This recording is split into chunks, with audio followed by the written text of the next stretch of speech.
Hey guys, so we're just going to go through this question here, question 3a. Just going to go through that question right now, and I'm just going to go through this. This is exercise 7e, 3a, and it's all about solving, but we've got a negative number in here. So how we're going to approach this question is we're first going to look at it and be like, okay, where's the king that we need to solve for? The king is at P. How do we solve it? When we say solve, we need to find it by itself. So it needs to be on its own. So here, P is being guarded by this 4, and the 4 is multiplying it. You can't see it, it's a multiplication.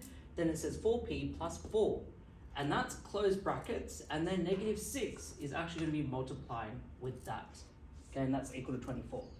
How you go this step by step is first what we're going to do is we need to then multiply. Okay, there is another shortcut, but I'm going to show you the process that I want you guys to go through it. Okay, so you're going to multiply these. Why? Because there's a 6, there's negative 6 times, there's a times there.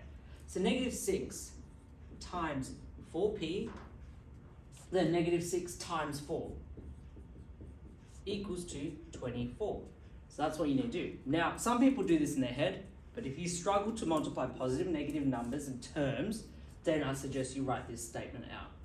Now you have negative 24p, negative 24 equals to 24. How do we solve for our p? We've got negative 24 times in the p, but we need to go, in order to save this king, it's protected by this negative 24 and by this other one which is in its backyard. So first, in order to save this king, we need to go through the backyard, then we need to get to the house. Okay, so in order to bring this, we've got to add 24, we do the opposite. When we bring it to the other side, we do the opposite. Now you're left with negative 24p is equal to 48. How do you get rid of this negative 24? Some people think, the misconception is we're going to add 24. No.